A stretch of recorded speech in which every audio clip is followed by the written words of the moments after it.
Hop,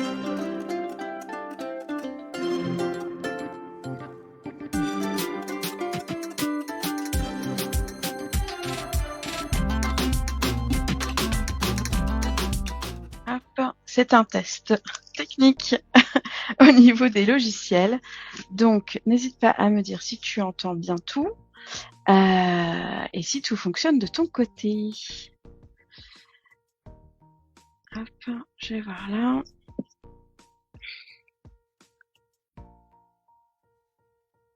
Je vais me connecter aussi là pour voir.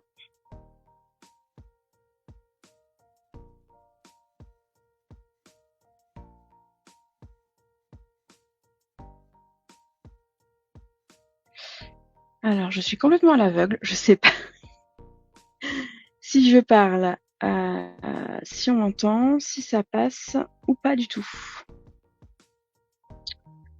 Si ça passe pas, je ferai autrement après.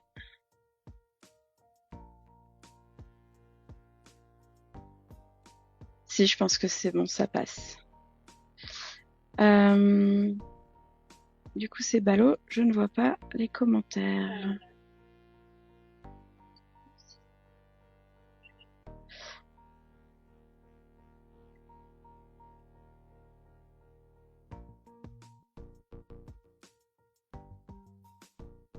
Je sais pas de quoi tu viens de nous parler ici.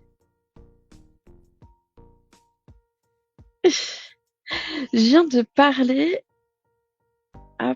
des énergies du mois de novembre et répondre aux questions-réponses que certains souhaitent poser ici ou que l'on m'a envoyé au préalable. Et voilà, c'est complètement, j'ai un écho dans le.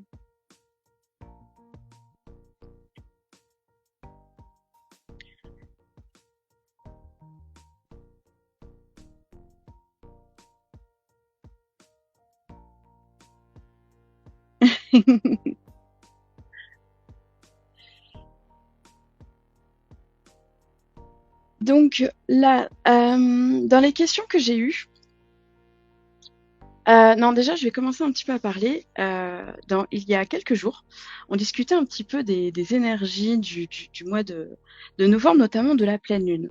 Et cette pleine lune en taureau, qu'est-ce qu'elle nous dit? Elle nous dit que c'est le temps du repos, c'est de prendre soin de soi. Et c'est de se questionner sur est-ce que je prends assez de temps pour moi? Coucou Laure. Et du coup, c'était notamment revenir à être égoïste. Et ce terme est tellement décrié qu'en fait,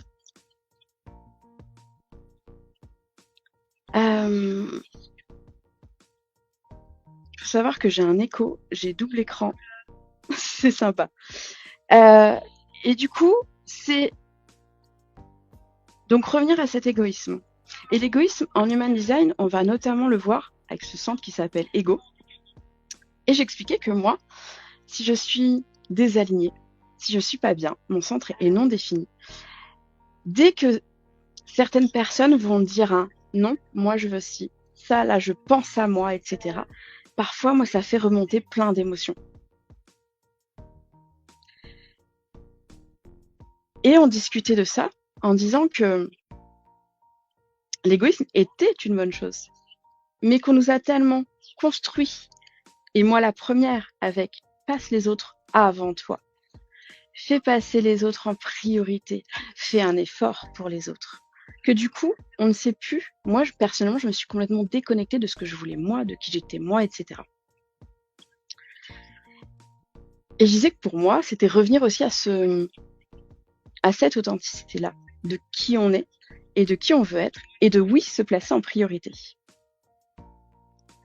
Et une amie me disait, mais est-ce que justement, c'est pas être trop égoïste?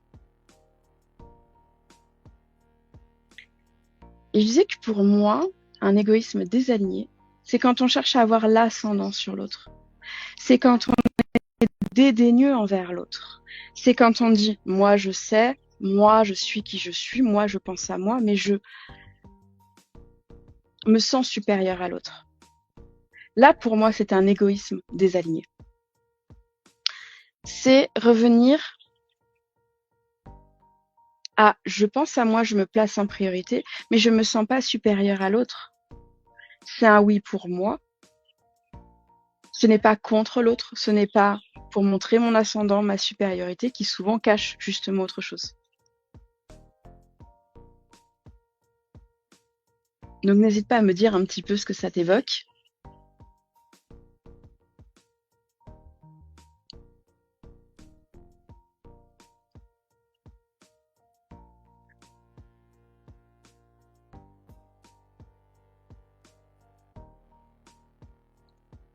C'est aussi s'autoriser justement à prendre ce temps pour soi. Et c'est ce que les énergies là actuellement en astrologie nous donnent avec cette pleine lune, c'est de est-ce que je m'autorise ce temps-là? Est-ce que je m'autorise à me mettre en priorité, à ralentir, à me poser sur ce que je veux, sur ce que je ne veux plus? Alors, qui dit totalement d'accord avec toi?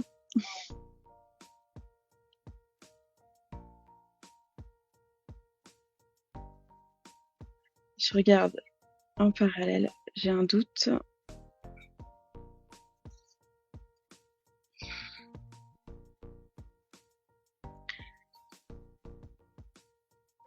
Donc là, ce que tu peux faire, voilà, jusqu'à la prochaine nouvelle lune, c'est vraiment te questionner. Est-ce que je prends assez de temps pour moi? Est-ce que justement je me replace dans cette priorité? Mais pas par vengeance, pas pour masquer quelque chose, mais vraiment pour moi et me remettre au cœur de moi-même. Dans les questions que j'ai eues, je regarde du coup mes questions. C'est, par exemple, que signifie être un manifesteur générateur et comment en tirer parti? Et ça revient un petit peu avec une autre question que j'ai, c'est comment équilibrer vie pro et vie perso quand on a un esprit qui déborde d'idées. Pour moi, le manifesteur générateur, il a ce côté effectivement multi-idées. Mais c'est pas forcément un Taz en puissance. Je connais plusieurs MG qui sont plutôt d'apparence très calmes, très posés, qui font une tâche à la fois. Mais en fait, ils vont avoir aussi ce côté multi-passion, qui vont s'intéresser à différentes choses, de différents domaines qui n'ont a priori pas forcément de lien entre eux, ou même s'il y a des liens, qui vont s'intéresser vraiment à plusieurs choses, même s'ils vont avoir cette capacité à faire une chose à la fois. C'est pas forcément de je pars dans tous les sens tout le temps. On va regarder pour ça plein d'autres choses dans le graphe. Le type en Human Design, c'est le premier niveau. Et après, tout est personnalisé. Donc, si tu es dans ce cas justement plutôt d'apparence posée, monotâche, c'est de ne pas culpabiliser, c'est de pas se sentir justement je fais pas assez de choses en même temps, je suis pas assez à courir partout. Non, c'est ta nature aussi et c'est complètement ok. Et si tu es bien là-dedans, c'est de continuer et de peut-être d'observer, de voir les choses qui t'intéressent, les choses que tu aimes et comment tu peux te rendre compte que finalement tu as un petit peu ce côté aussi multitâche.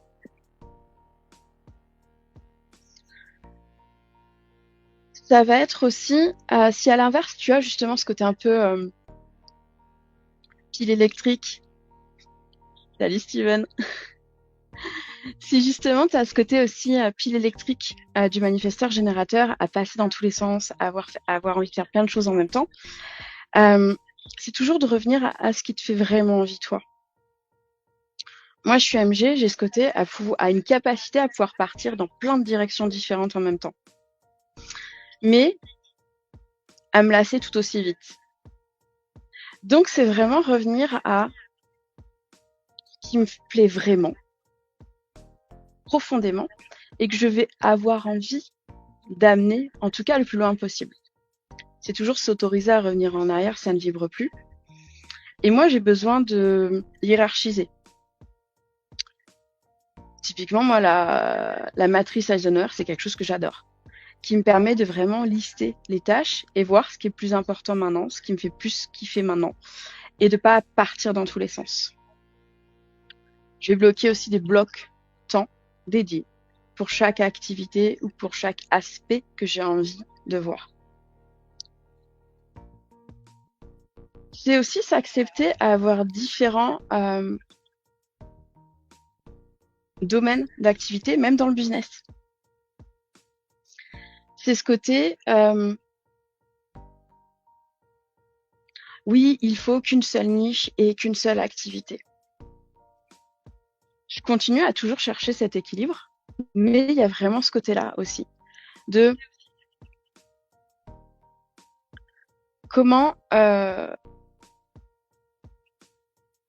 je m'autorise à faire des ponts entre mes différentes activités, à proposer des choses différentes, soit dans des business distincts, soit en trouver des ponts entre chaque, et que ce soit quand même cohérent. Et plus important, c'est que ce soit cohérent pour soi. L'autre chose, je dirais, super importante du MG et que moi, que je me remets régulièrement en rappel aussi, c'est le côté justement du manifesteur et de comment je communique dessus. Comment j'explique dans quoi je suis, ce que je fais et les ponts que je fais entre les choses. Et pour moi, c'est comme ça qu'un MG, il peut tirer parti de cette force, de cette rapidité d'action et de l'incarner. Moi, j'ai une capacité à sauter des étapes et à revenir en arrière, ça ne me pose aucun problème. Parfois, ça m'énerve de me dire pourquoi je suis allée trop vite. Mais parce que je vois déjà l'après. Donc voilà comment je répondrai à cette question. Alors, je précise que je teste du coup une diffusion en direct par un autre truc qu'Instagram. Du coup, j'ai mon écho, j'ai la musique dans mes oreilles, j'ai un écho de l'autre. J'ai les 3 gamins à la maison parce qu'ici, il neige et que c'est panique à bord. Toutes les écoles sont fermées. Donc voilà, pour moi, un peu aussi, par moi, j'ai l'air un peu à l'ouest préoccupée par autre chose. C'est le cas. Sinon,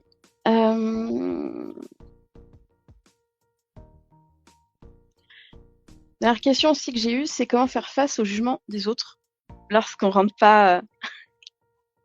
Steven, il se marre.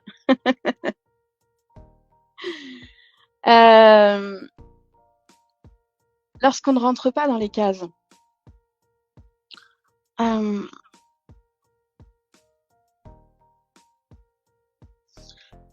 On a une éducation. C'est comme ça, c'est ce qui nous construit et à quoi on s'identifie quand on est enfant.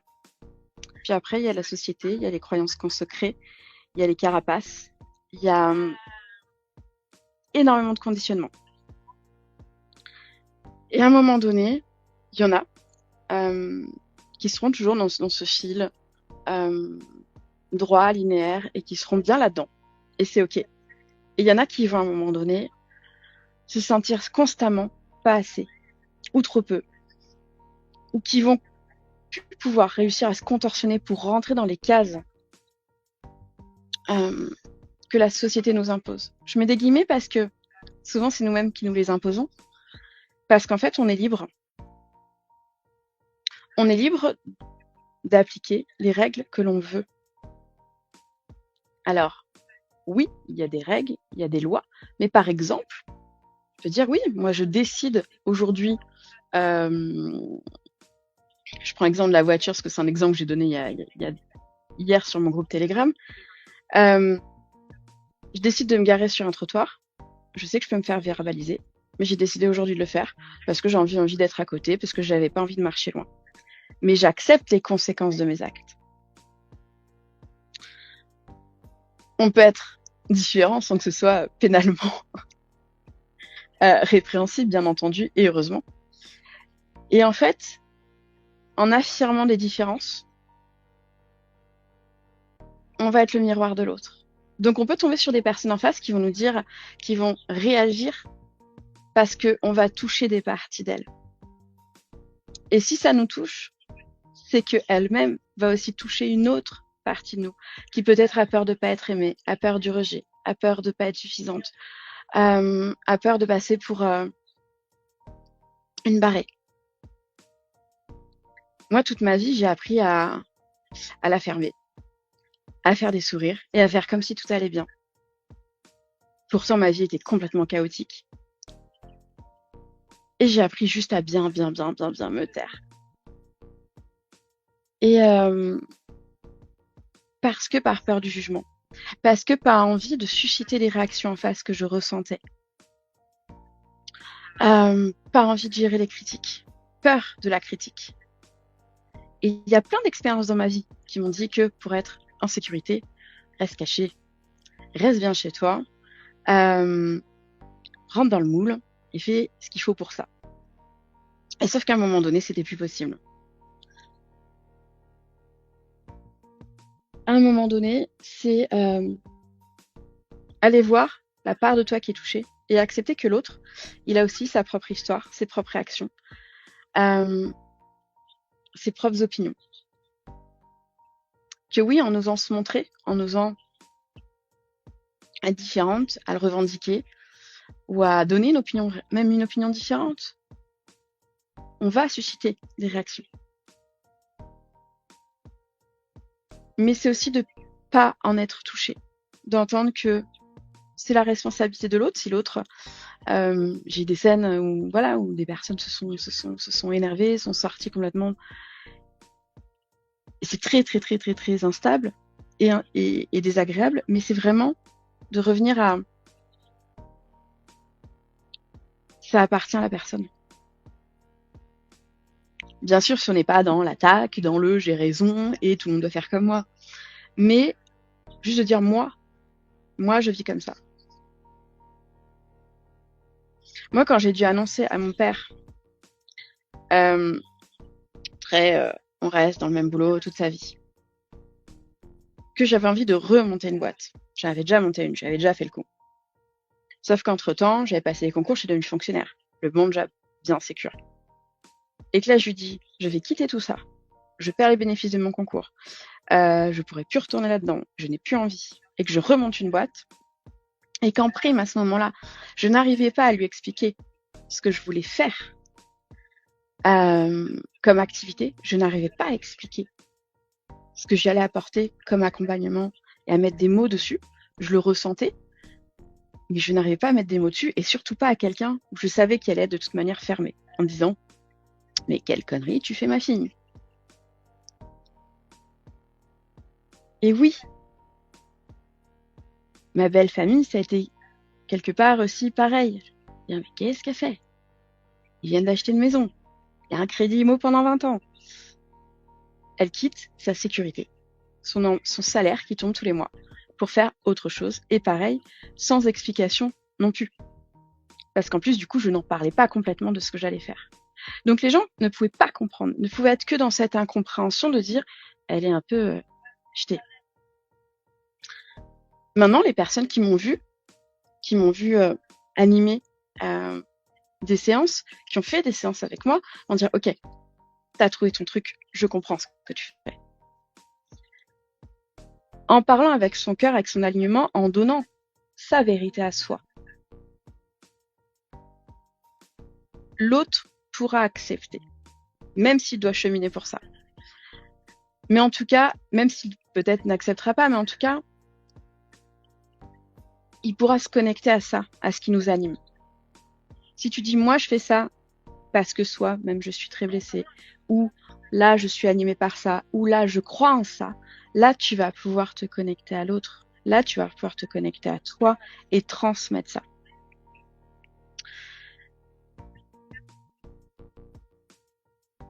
Ça va être moi c'est exactement, j'ai eu aussi des réflexions quand j'ai annoncé que j'étais enceinte de mon troisième enfant. Il y avait 10 ans d'écart entre mon fils cadet et mon dernier. Un papa différent, un divorce qui a duré 10 ans, 10 ans de plus, et je me le suis pris. Mais qu'est-ce que t'as fait? Et j'ai eu des commentaires critiques là-dessus. Alors après, on choisit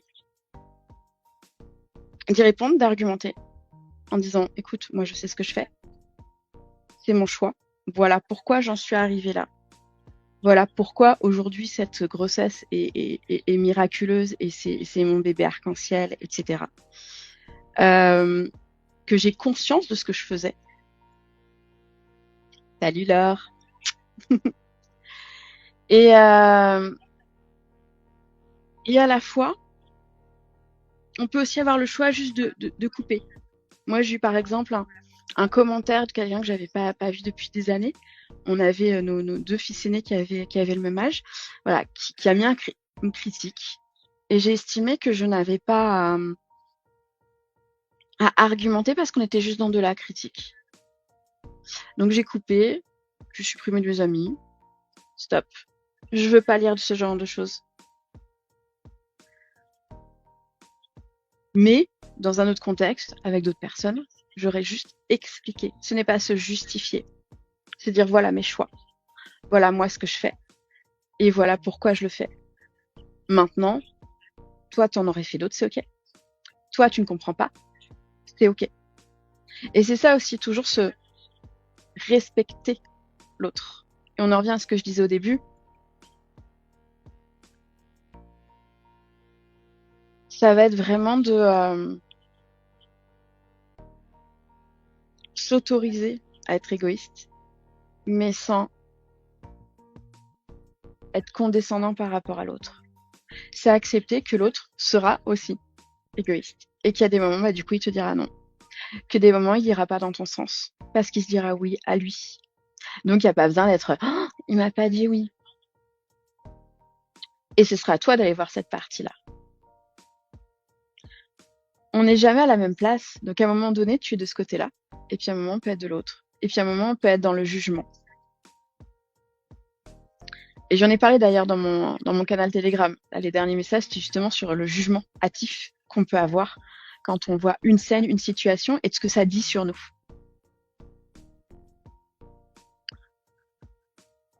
Voilà un petit peu.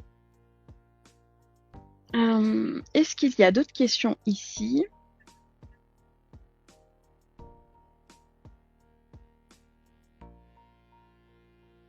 On dirait pas. J'ai oublié de dire bonjour en plus à Nadia aussi qui est passée.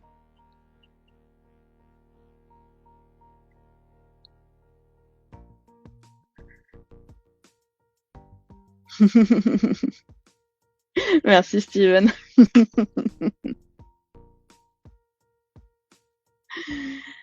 Donc du coup, si c'est bon pour ici, ouais, complètement. L'ego dans ce moment-là, quand on te refuse un truc ou autre, mais carrément. Mais et ça arrive à tout le monde. Et à un moment donné, on se le prend lui. On dit comment ça, moi tu me dis pas oui à moi. Comment ça, tu vas pas dans mon sens complètement. Et en fait, c'est l'ego, mais c'est une partie de nous peut-être qui s'est pas senti choisie. Et c'est aussi accepter que l'autre, il s'est dit oui à lui et c'est pas non à toi. C'est toujours de se mettre aussi à se replacer au cœur de soi et aussi comprendre que l'autre fait aussi pareil et que c'est génial.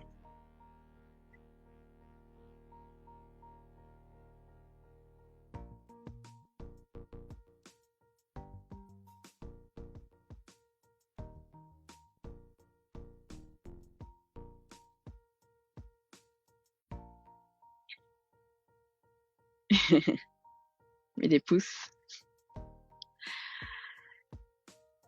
Bon, si c'est tout pour aujourd'hui, je vais y aller parce que j'ai toujours ce double écho. Donc je parle d'un côté, j'ai une musique de l'autre, j'ai l'écho de l'autre côté. Merci, bon vendredi aussi à toi, Steven. À bientôt. N'hésite pas si tu veux d'autres formats de ce type. J'envisage de faire des formats en direct mensuels pour se connecter, répondre aux questions, parler des énergies du moment ou un papotage libre peut-être pourquoi pas, où tout le monde s'y pourrait parler. Donc, n'hésite pas. J'ai aussi créé mon canal, ouvert mon canal Telegram, le chemin de l'exploratrice, où je partage aussi des prises de conscience, des questions. Donc, tu peux m'envoyer un message pour que je t'envoie le lien. Et à très très vite. Et merci beaucoup.